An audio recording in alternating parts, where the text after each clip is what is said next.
Yeah, thank you very much. So as you can see now from the title, this is another duality which I would like to discuss. And it is actually my last lecture here in this series of 4 lectures. And again, I should say that I'm very grateful for this opportunity. And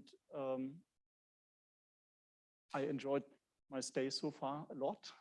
I hope also for the next sort of 75 minutes. So I try to offer a slightly more global perspective. And maybe you remember that John Greenleaf asked that question, what really means a duality? Yeah? I mean, of course, there's a formal definition maybe in terms of categories, but if you try to think sort of more globally, we can look at geometry and say topology. And what we have seen quite a bit here,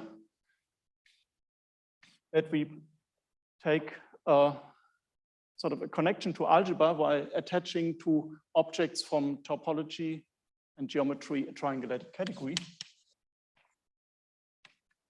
Triangulated. So we get into the world of triangulated categories. And typically this is done by stable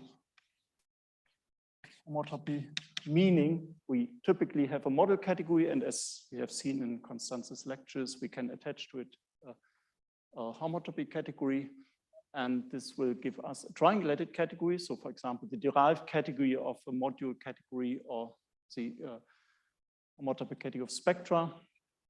And today I want to sort of indicate that one should think of this as a duality, because we can also go back via this notion of support. We have seen already quite a lot about support, and I mean, there's often a spectrum attached to a triangulated category, and one uses a support, and one, in some ways, one studies a triangulated category as a geometric object. Huh? And what is behind this? If you want to think of it as a duality, behind this is stone duality. At least this gives you some explanation. So let me try to explain it. So we take a lattice. Stone duality is actually a sort of pair of functors which relates lattices and topological spaces. And a poset, let me just recall, a poset L is a lattice. If we have for any pair of elements a supremum, so if for all pair of elements we have the supremum, which is then denoted like this. So this is the also called the join supremum of A, B, and the infimum, which is the meet, exist in L. And a complete lattice or lattice, I should say a lattice is complete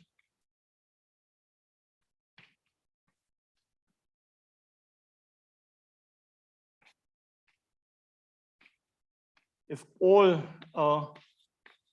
joins exist.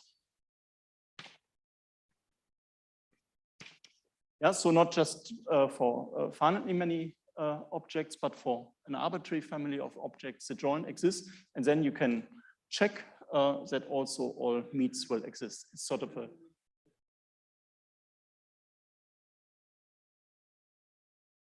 what relation you mean? No, I mean, we don't ask for distributivity, for example. I mean, this is sort of an extra condition. Yeah, so that's all what we require. So for any finite, basically you have finite limits, finite Poisson limits. Yeah, because you can think of a pose set as a category.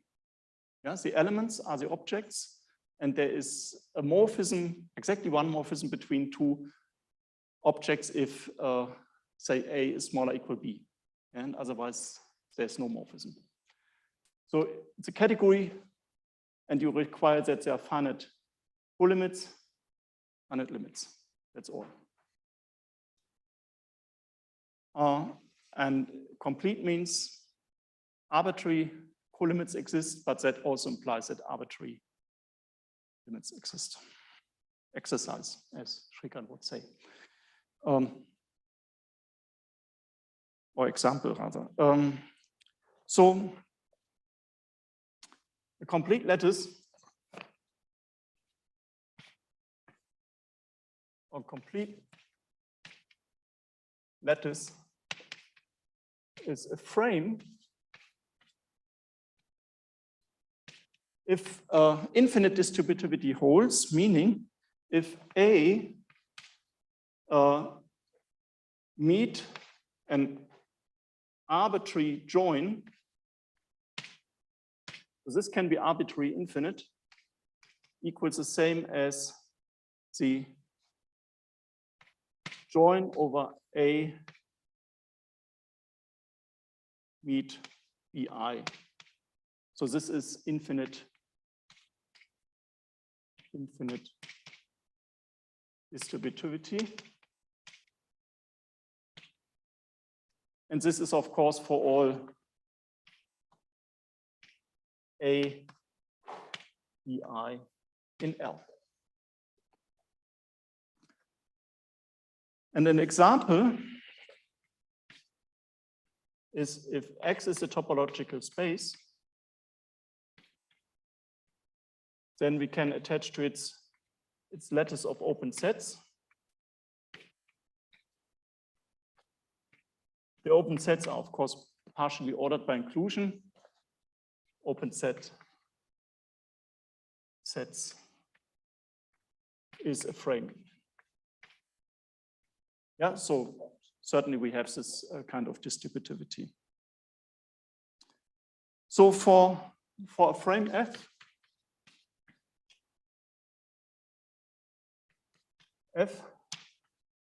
define the points,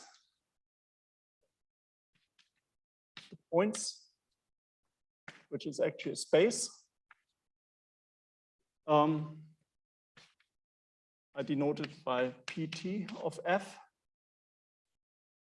Just the homomorphisms from F to the frame with two elements.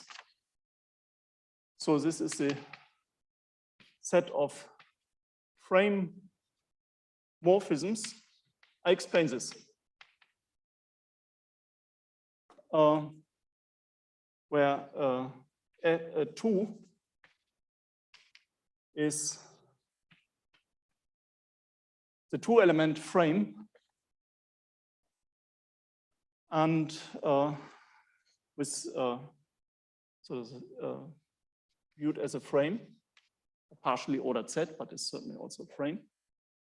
So what is frame morphism? FG is a frame morphism if, say, phi preserves finite meets and all joins. Yeah. So this is maybe not the way you think of points as morphisms, but a point, so if I have a point F, say phi, so morphism that corresponds actually to, is given by the inverse, I mean, it's certainly determined by the inverse of the zero element, and this is a prime ideal. So there's sort of an obvious notion how to define a prime ideal in a frame. And so the points correspond to prime ideals.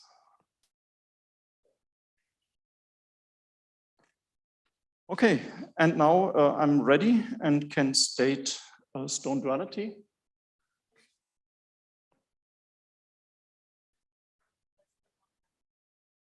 Yes. Yeah. With the usual partial ordering. Yeah. So it's sort of the God-given frame which you have. You will also view it as a topological space. I mean, there's a God-given topology on that. I will come to that later.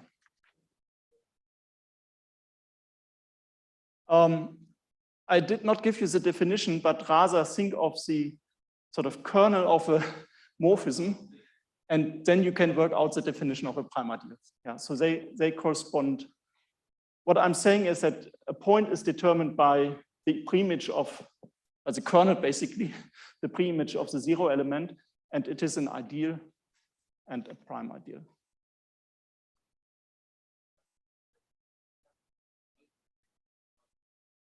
Yes.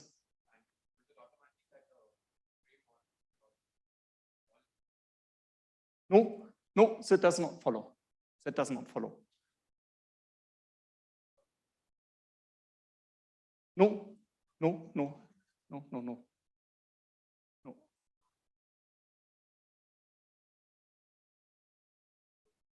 Yeah. So stone duality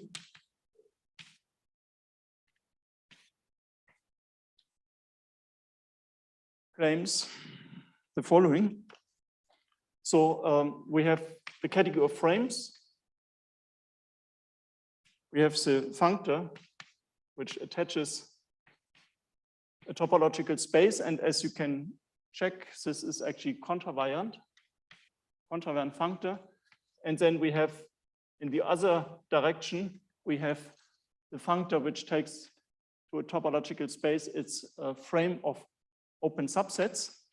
And this is an adjoint pair, is an adjoint pair. And moreover,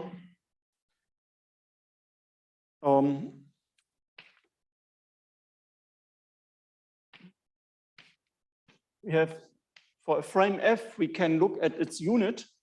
So we can look at this map. And this is an ISO if and only if F is a so-called spatial frame. So has enough points and takes this as a definition. Yeah, so this is the definition of what it means that a frame is spatial. We can recover the frame from this set of points and the topology. So take that as a definition.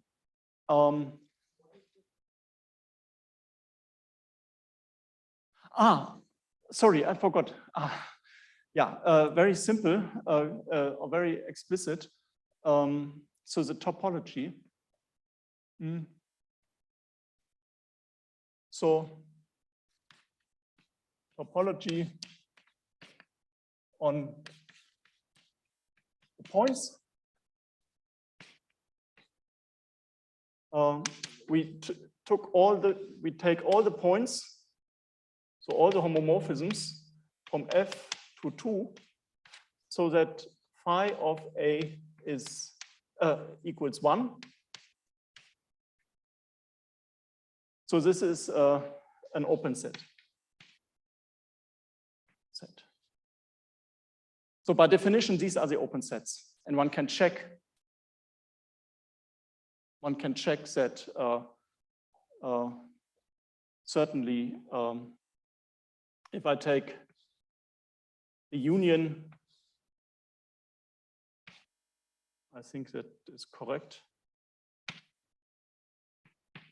is the same as U of the join of the AIs. I hope I got that right. Yeah, so you check sort of the UA intersected with UB is UA meet B. Okay, so that's an exercise. Okay, so this is an ISO if and only F is a spatial frame. And yeah, maybe I should get some more space here.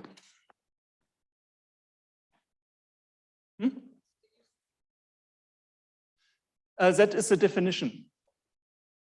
That's my definition.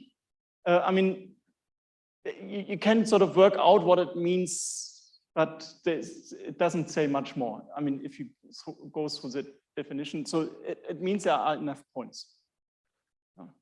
So basically, you can sort of separate different elements in your frame using points. And the space, so you have also the co-unit for a space, namely from the co-unit goes like this. So this is an ISO if and only if X is sober. So you know what sober means. A topological space is sober if any irreducible closed set has a unique generic point. So each irreducible closed set has a unique generic point. And of course, this gives us a one-to-one correspondence between spatial frames and sober spaces. And this is what stone duality is about.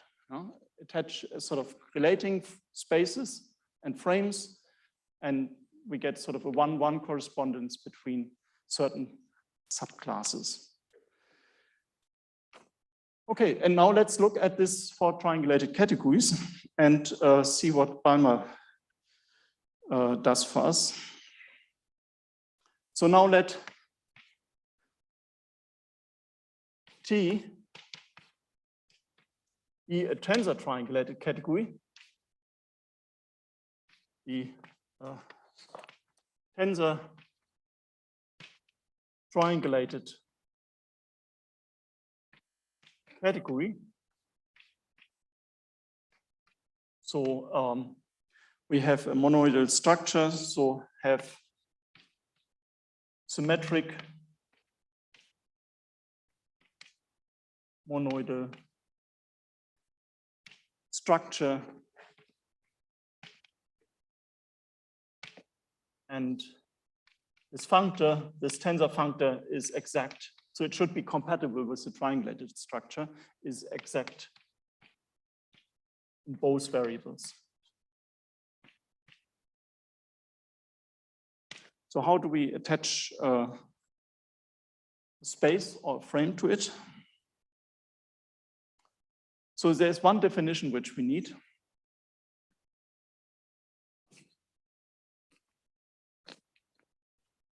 Namely, the definition of a radical tensor idea.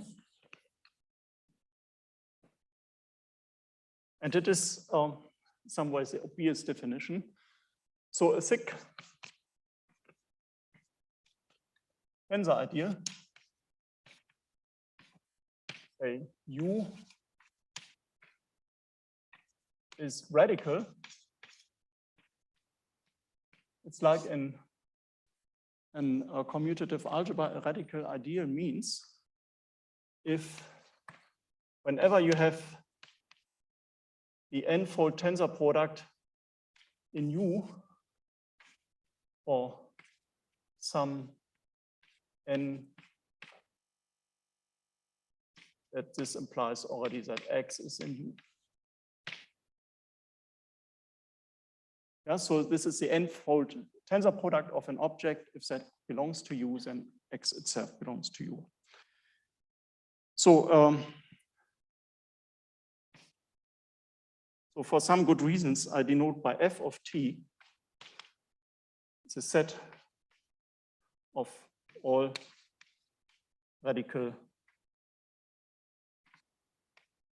thick tensor ideals. And it is actually a pose set, partially ordered by inclusion, of course. And the notation F, what does it suggest? It's a frame. This is Balmer's important observation.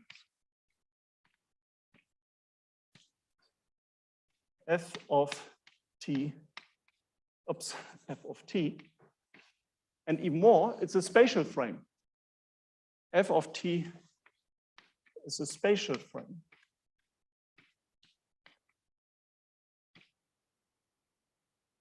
Yeah, now you may even more ask yourself, what does spatial mean? But I don't want to go into the details, but it is actually, I mean, you can look at the paper of the original paper of Balmer, where he introduces his spectrum. There he proves this. And now the definition, you just take the corresponding space.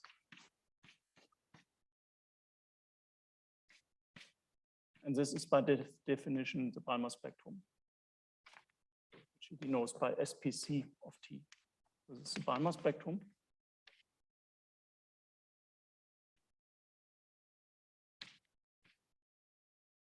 This Balmer spectrum of the tensor-triangulated category T. And the corollary of that, from that space, we can sort of get back the lattice or poset of all tensor, radical tensor ideal. And this is just a consequence of stone duality, of course. So I need to make an important comment here. Remark, important.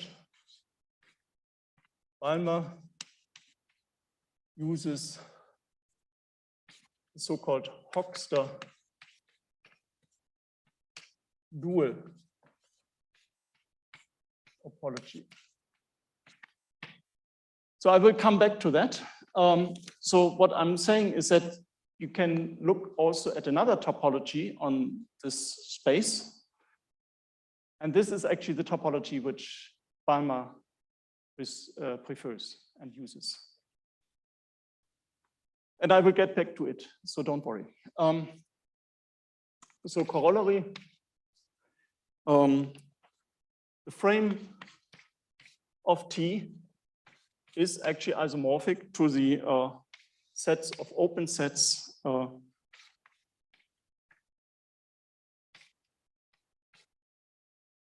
so this is, of course, very much in line with what Natalia told us last time. And remember, she was telling us that from the Balmer spectrum, you get back the thick tensor ideals by taking these so-called Thomason sets. And the Thomason sets were sort of, I don't recall the definition, but the Thomason sets are exactly the open sets in the Hochster dual space. Yeah? So that's why the Hochster duality is sort of relevant. And now we should look at the obvious example, just to clarify what we mean by Hochster duality. So R is any commutative ring. Yeah, and if A is a finitely generated ideal, then we can look at the Zariski closed set given by all the primes P in spec R, which are containing A. Yeah, so it's sort of the variety given by the ideal A. And we have sort of ways to compute the intersection of two, namely this is the variety of A times B, yeah, if I take the product of two ideals. And if I take the sum of two ideals, or no, it's the other way around, isn't it?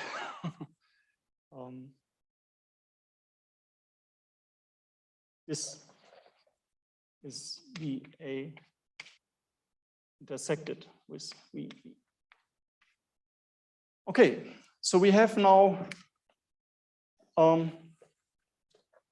sort of these God-given subsets of the prime ideal spectrum, and they are closed under finite unions and finite intersections. And now that means we can take them as a basis of a topology, either as a topology, as basis for the closed sets or the open sets. Yeah? So the Zariski topology,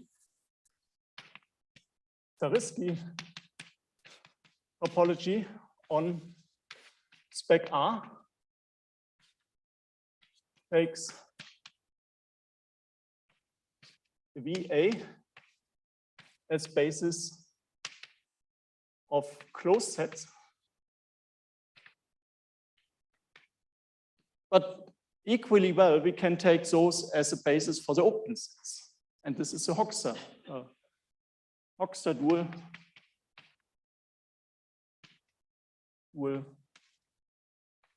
spec R. So this is usually denoted by check. Hoxha dual takes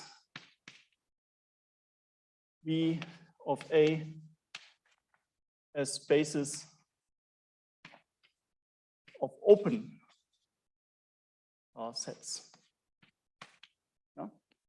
So if you take now a perfect complex, the support of a perfect complex is one of those sets. And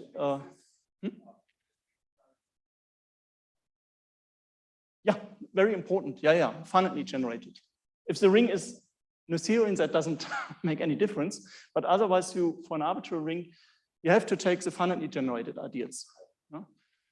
And now,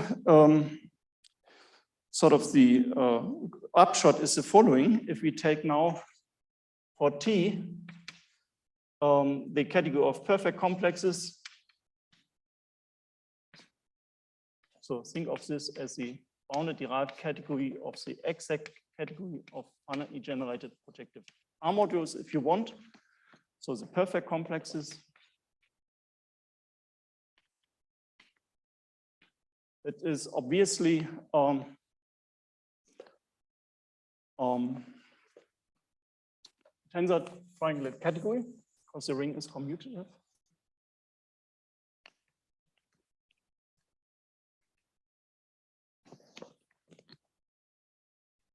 Then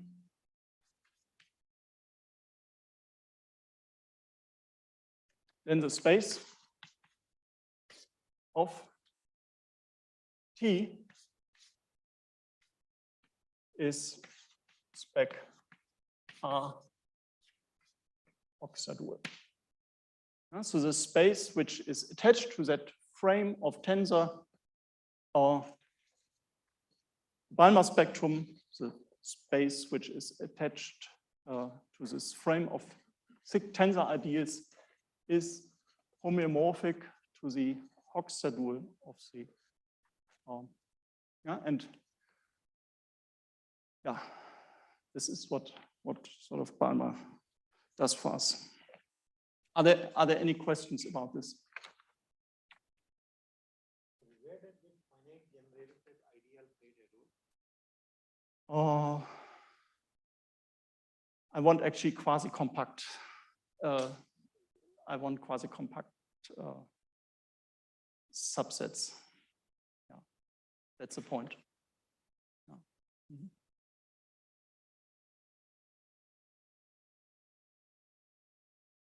For Jariski topology, you don't need.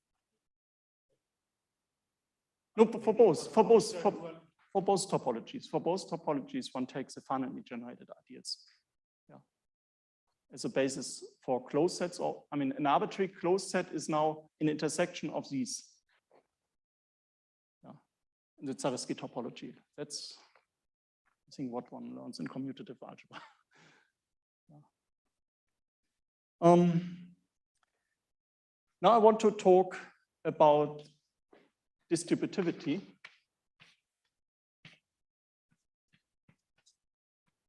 So there are various things I want to discuss. So for example, people are now wondering, what can I do when the triangulated category has no tensor product? No? I mean, obvious question, because in many situations, there is no tensor product given. Is there still space attached to it? No? So can we still sort of follow this idea sort of from triangulated categories to spaces and geometry? The answer is yes and no, but this is what I try to explain. So now T is an essentially small triangulated category. And I don't assume a tensor product. And I denote by sig of T. This is the lattice, complete lattice, yeah, lattice of sig subcategories. And we note that this lattice is complete.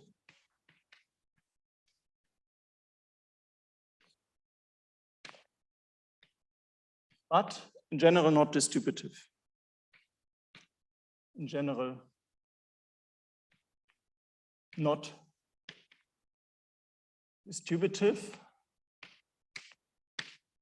In particular, it will not be the lattice of open sets for some topological space. So a priori, we don't have a space which we can attach, but that's not the end of the story, of course. So, I mean, completeness is, by the way,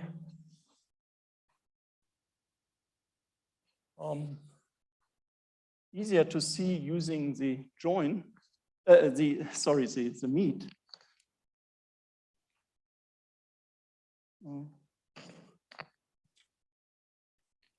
So if I have U and V thick, what is the meet?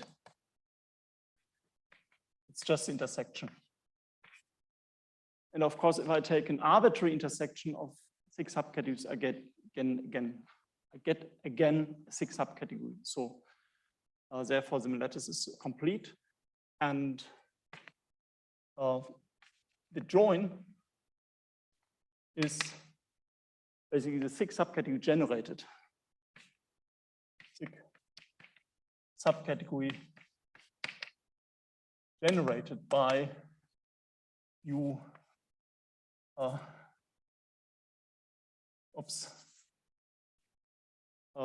Union V, the objects in U and V.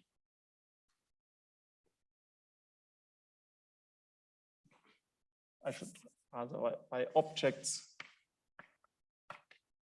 in U and V.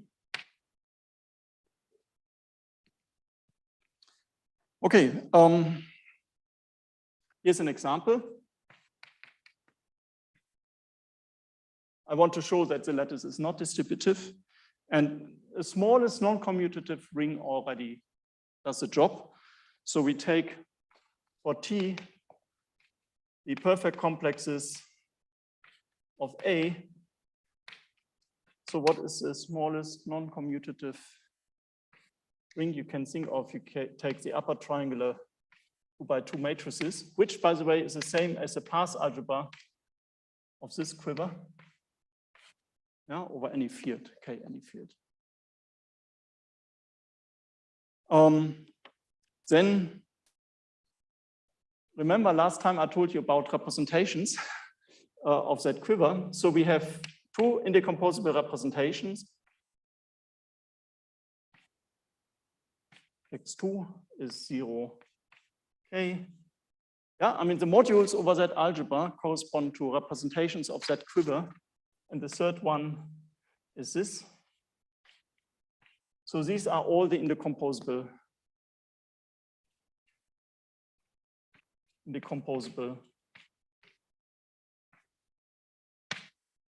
representations.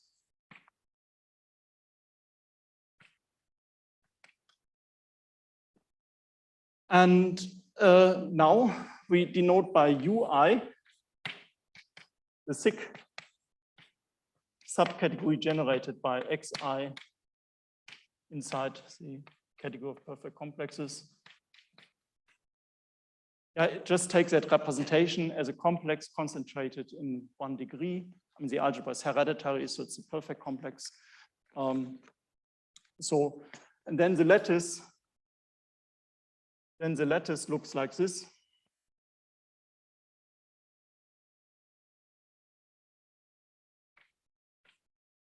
So this is the so-called Hasse diagram.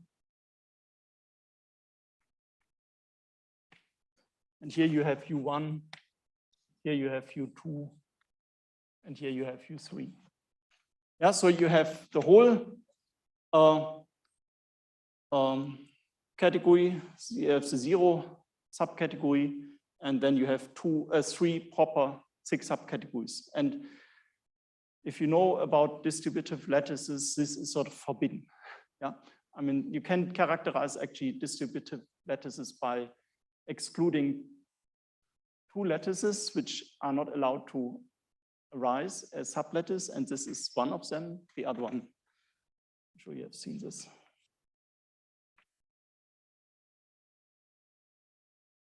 The other forbidden lattice for distributivity is this. Yeah.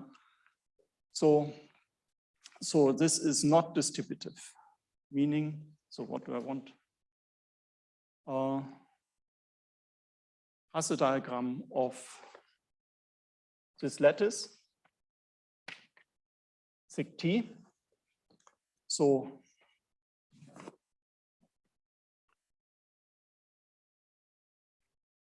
sig T is not distributive.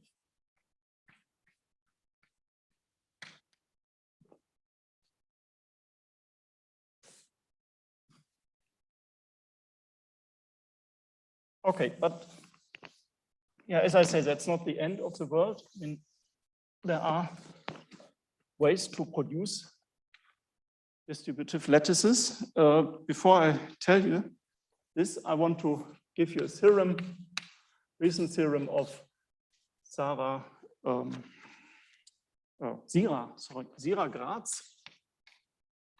Gratz and Greg Stevenson.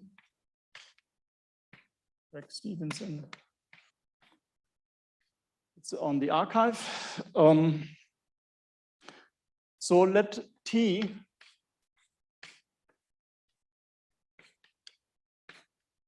sublattice be a sublattice closed under all joints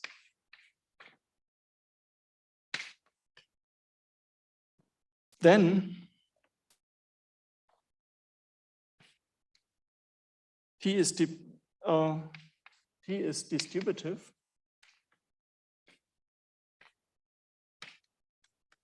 if and only if T is a spatial frame. So if you have sort of finite distributivity, you get also infinite distributivity. This is the contents of this direction is the interesting one. Then it is a frame, and it is even a spatial frame. It has enough points. Yeah? Oh, yeah. So yeah, maybe too many T's here, but sorry. So T is sort of a Roman T, whereas this is a script T for the category. So this lattice is distributive if and only if it is a spatial frame. So now I want to tell you about the center of, this lattice, sig of T, because this is somehow a universal way to construct distributive sublattices. So here's a definition. So what is a center? So there is actually, if you look at the book of Krause, this is a Bible for lattice theory, there is a definition of a center of a lattice, but this is not the lattice, this definition I'm taking. I'm sort of keeping in mind that my lattice, I'm looking at it, is a lattice of 6 subcategories. Yeah? So here's the definition. So UV in this lattice are commuting by definition.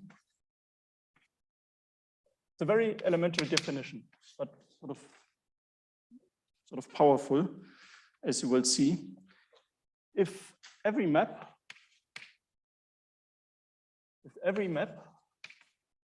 between objects in these subcategories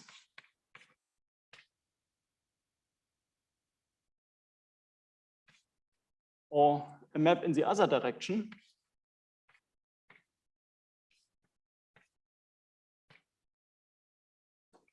factors through an object in U intersected with V. Yeah? This condition is not automatic. Yeah? So if you have 2 subcategories, this in general will not be true.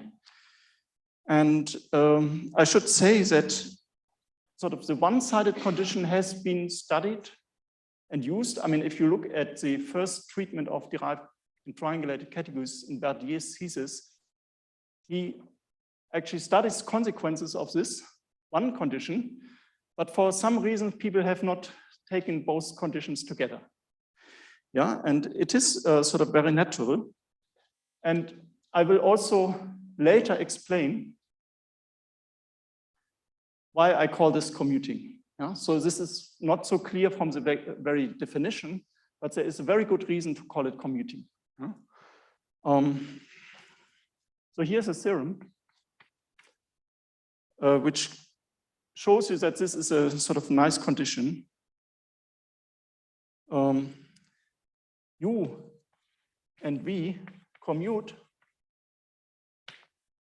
if and only if there exists a Meyer-Vietore sequence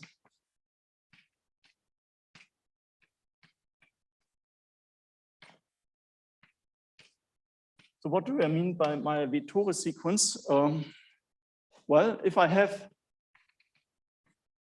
2 subcategories, I can take their join and their meet, and I can take the corresponding Verdier quotients. So, and this gives me the following sequence. Here I take now U intersected with V, X sigma inverse, or maybe I need more space.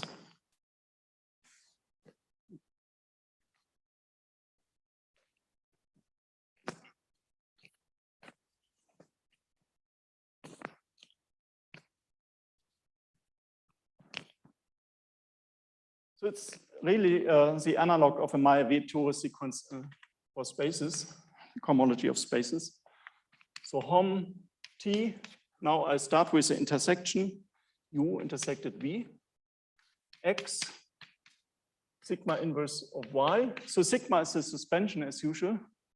The next one is hom, here I take the differential, hom T, U join V, X, Y, hom T modulo U, X, Y, direct sum hom T modulo V, X, Y, and now I can get into hom T again U intersected with V, X, sigma, Y. So we get for the homomorphism spaces in the corresponding Verdier quotient, we get this kind of sequence. No, I don't want the suspension, but I want here the differential again. Yeah. Okay, so this is what the commutativity gives us. And I should say that this kind of Meyer-Wetore sequences play a crucial role in various arguments. For instance, if you look at the work of Thomason, he uses that quite a lot. And the reason why he can use it is that his 6 subcategories he are looking at are commuting. Yeah. So maybe I should give you this. What are X and Y? For any pair of objects. For any pair of objects, X and Y in T. Yeah. So we can, if you pass to the Verdier quotient, the objects don't change, only the morphisms change. Yeah. So that makes sense. Yeah? So for any pair of objects. So I should maybe give you right away, first maybe the definition. So U, 6 subcategory is called central. The obvious definition, if U, V commute for all V for all 6 subcategories of T. So 6 subcategories central if it commutes with every other one. And then we define the center.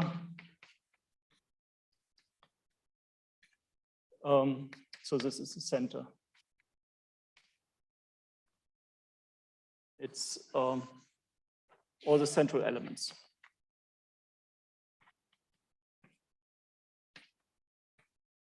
U central. And then center is defined as this. It's a set, but again, it's partially ordered. And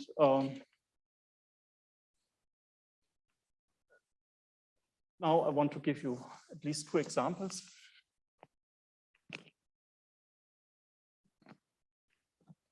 So I told you that actually often these subcategories are central. And here's the first example. If R is a commutative ring, any 6 subcategory of perfect complexes is central. then every sixth subcategory in the category of perfect complexes is central.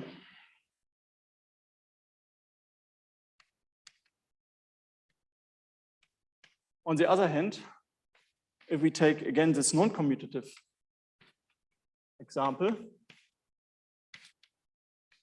yeah, then so A, again, these upper triangular matrices, or this path algebra of this river with one arrow, if U is central,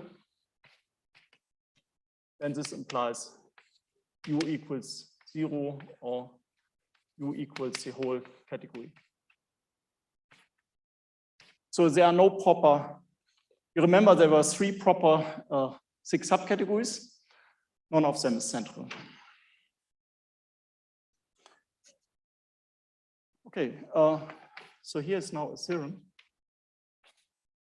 And actually what I'm talking about now is from that recent paper of mine about central support. So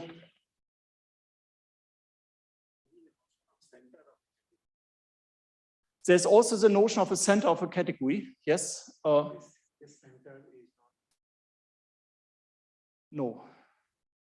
No. There is a notion of a center of an additive category, at least. I'm aware of that. That gives you a ring. I will get back to that later, because this is also sort of one for a triangulated category, an interesting ring to look at, the center of the triangulated category. But I'm not aware of an arbitrary notion of a center of a category. No, it's center of the triangulated category. No, center of this lattice of 6 subcategories. So it is by definition the center, I mean set or Zentrum, yeah, German Zentrum, the center of the lattice of 6 subcategories. So center of the lattice sig T. This is what I meant. As a center of, there was not enough space. Yeah, now have included center of the lattice sig T is this, all the central elements. I think that's what, I mean, if you have a notion of commutation, then this is the way to do it. Yeah, I mean, you call it an element central if it commutes with any other one, and then you look at the center. Yeah. So let me get again into this situation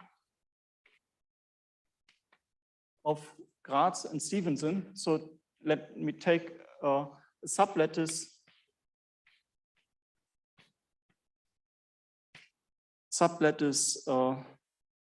closed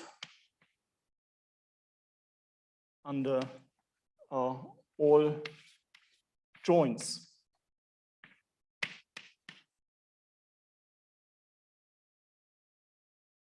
Then the theorem is the following.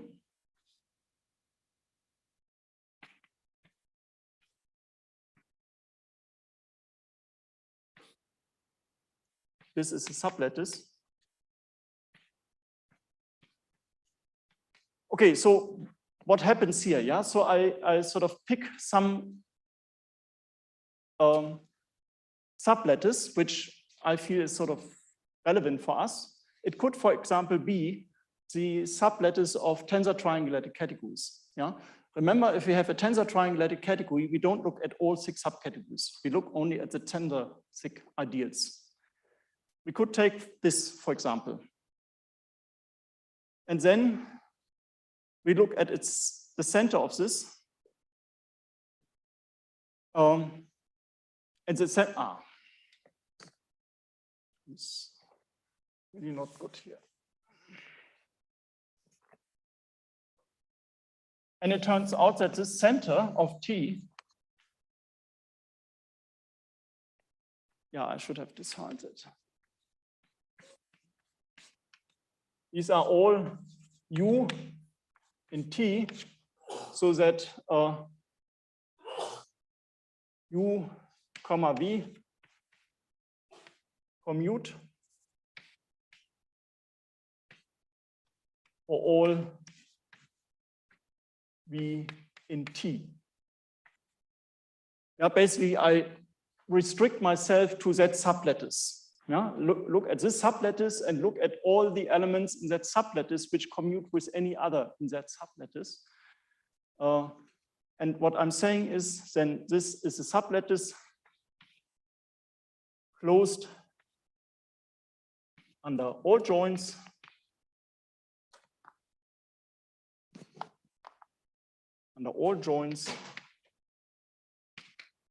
and it is a spatial frame. And a spatial frame.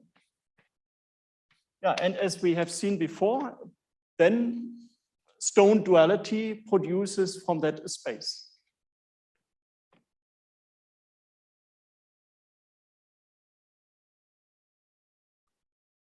So we get now a bijection.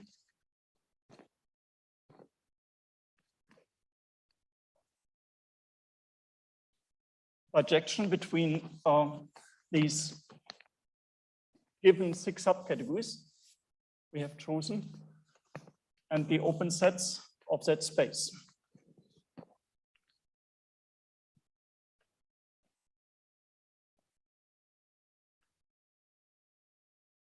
And a spatial frame.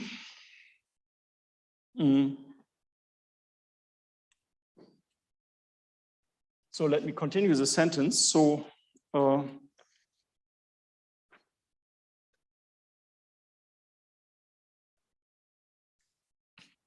center equals the lattice of open sets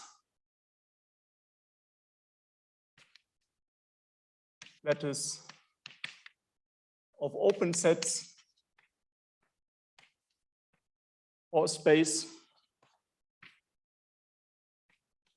X, and this space X I may just denote as space of T.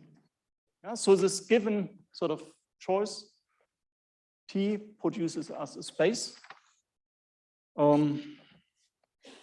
and this yields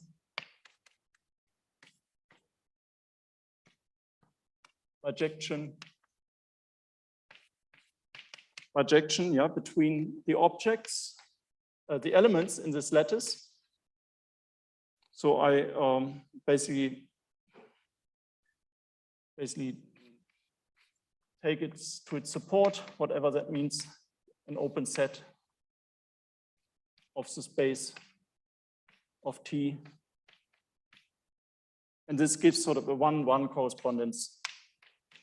Yeah, so the elements in T correspond to open sets, and I may call that the support of T, support of U, sorry. Or an open subset of our space. Okay, so now examples. So this approach in some ways generalizes what Balmer does, because when T is a tensor triangulated category, a rigid tensor triangulated category. And here I should stress this tensor product need not be commutative.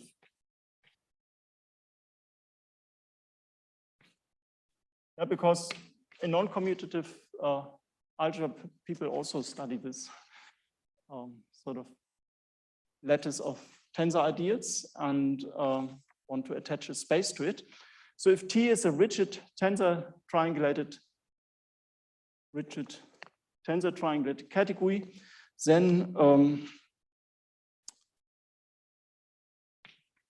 the center of, then for T, now I take for T the tensor ideals,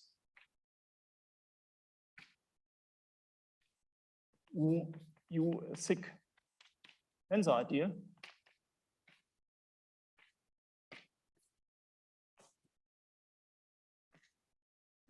I don't need to assume radical because the fact that we have a rigid tensor-triangulated category implies that every thick tensor ideal is automatically a radical ideal. Then for this T, we have that the center of T equals T. So they are all central.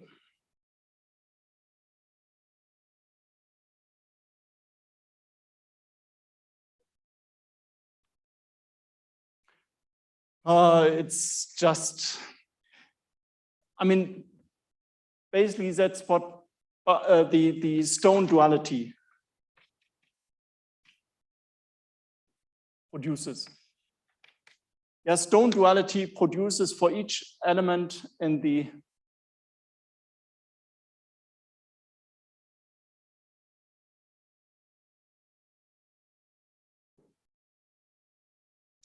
each element corresponds, produces an open subset. Yeah. Yeah, you remember this.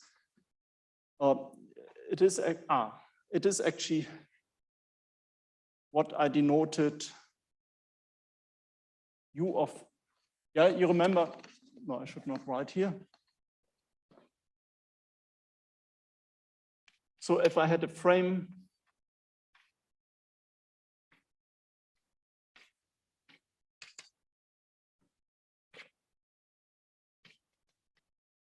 so this was an open in the set of points, and why not call it the support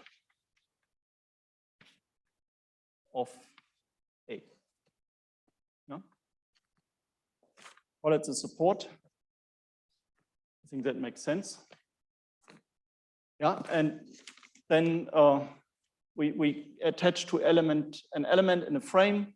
We attach an open set, which is the support.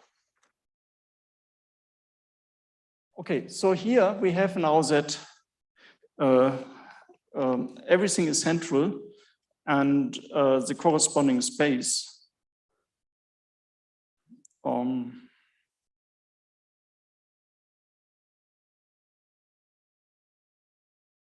yeah.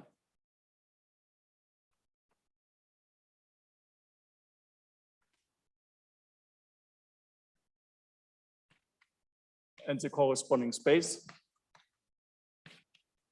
is basically the Balmer spectrum.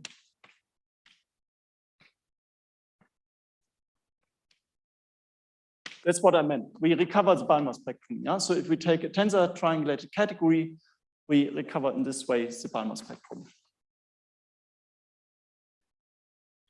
of T.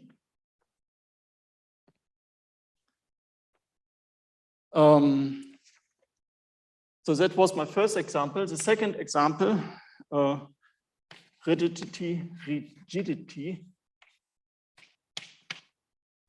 is needed. And again, our small example does the job. If I take for T the tensor ideals, thick tensor ideals of perfect complexes and A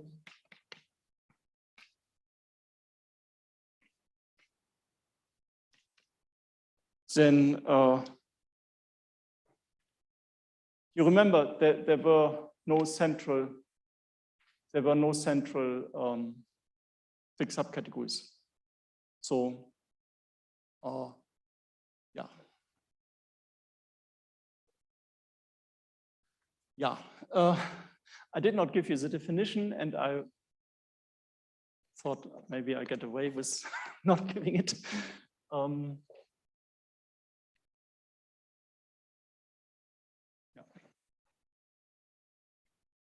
Let me give.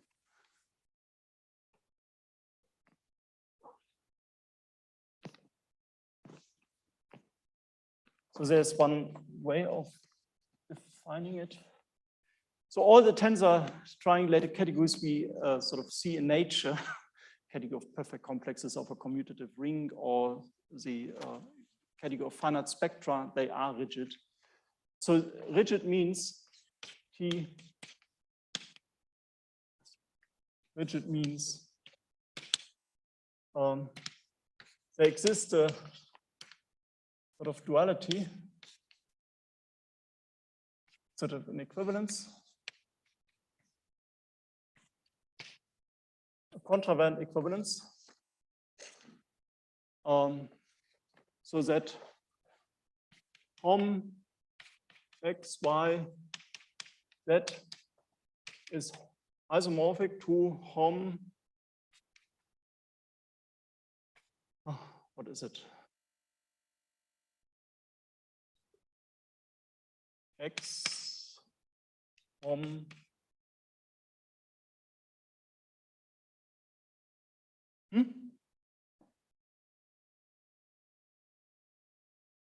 yeah.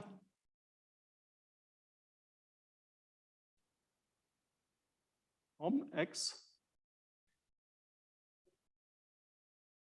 Yeah. Yeah, but what is hom into one? I don't hom. I don't have in hom. No, this is exactly what I not suppose. No, I think it's just hom.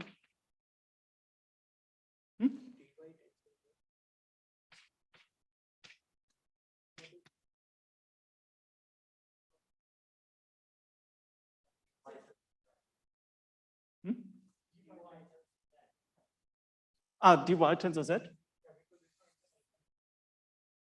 Yes, exactly.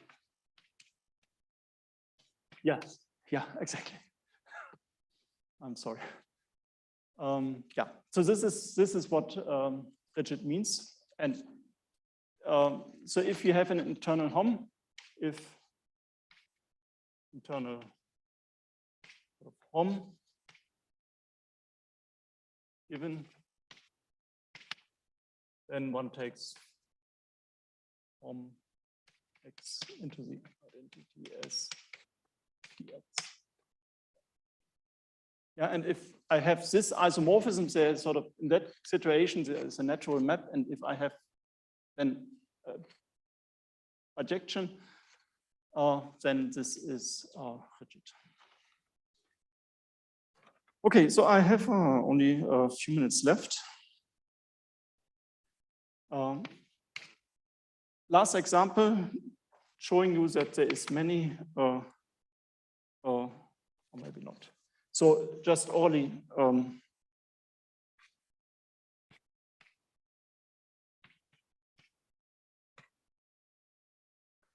so if the tensor triangulated category is actually generated by the unit, then everything is central. Yeah, so the center is really what we were hoping. Everything is central. So now assume R a graded commutative ring. So I want actually to sort of relate this notion of a center, which I gave you sort of in lattice theoretic terms, to the support which one gets via a central ring action, which has been used quite a bit in previous lectures. So if R is a graded commutative ring acting on T, so the graded morphisms between two objects are R modules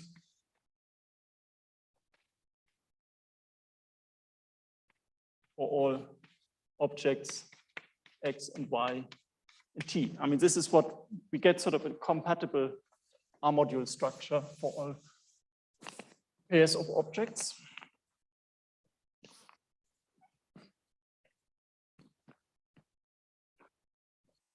So then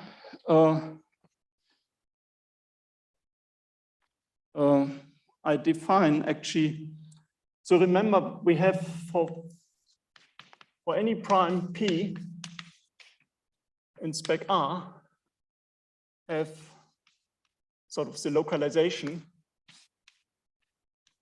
at the prime P. So we can localize basically by localizing the Hom sets, and that gives us a localization. That's sort of a nice localization functor. And then I denote by T V of A. So for sort of a Zariski closed set, I denote by TV the sixth subcategory generated by X P is 0 for all P not in V of in this closed set. So these are the objects supported at this closed set. Yeah, so this is proposition T. This is actually central. And for each finitely generated idea, which is finitely generated, and we get in this way sort of a nice lattice morphism from the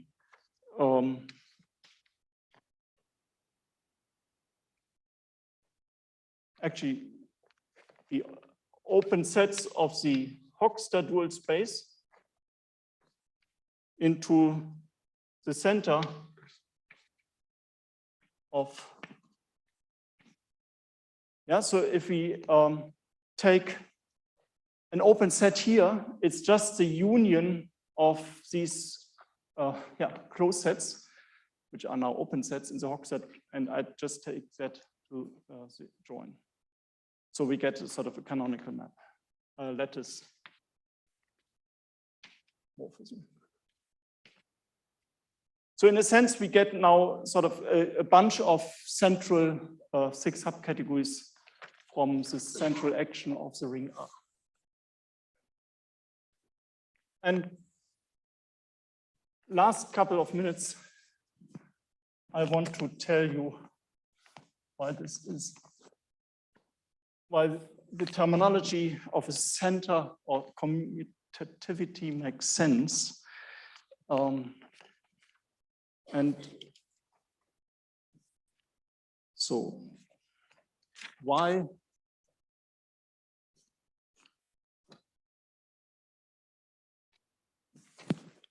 central? So there is actually a fairly simple explanation. If we want to treat a triangulated category as a geometric object, we look at its cohomology series. So this is a category of cohomological functors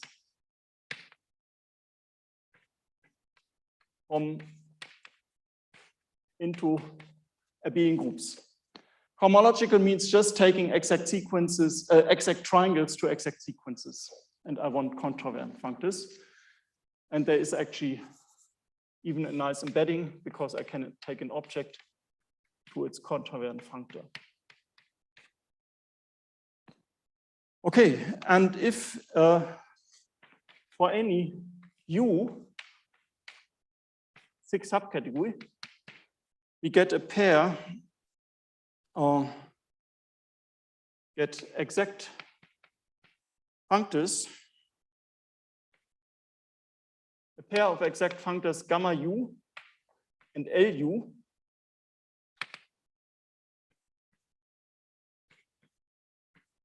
By the way, the category of cohomological functors is nothing but the incompletion of T. So we get a pair of exact functors and they fit nicely into a long exact sequence. Gamma u, f, f. So for any functor f, cohomological functor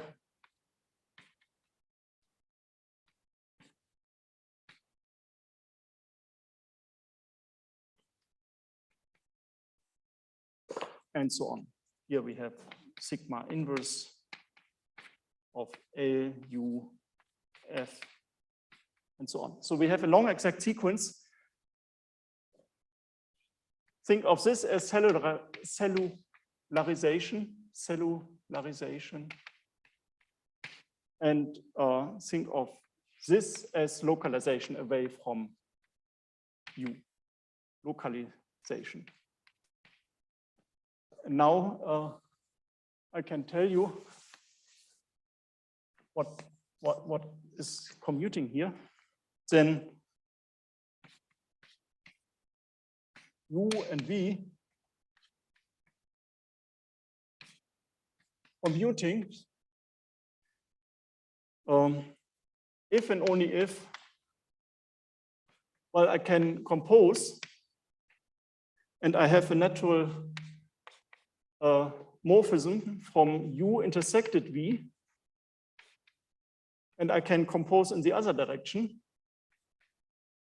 So these functors gamma V and gamma U don't need to commute, but they commute exactly if U and V are commuting in the way I defined before. Yeah, so the composites, I can compose them, they coincide with the gamma corresponding to the intersection if and only if.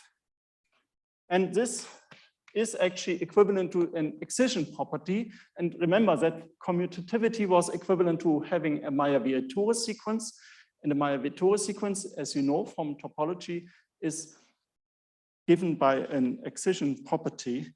And so if you have sort of subspaces, and the excision property is the following. So this should be isomorphic to L, V, gamma, U, join V. So this is the excision property.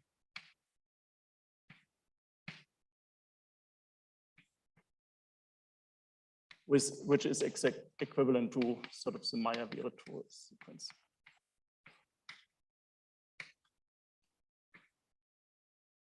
Okay, thank you very much.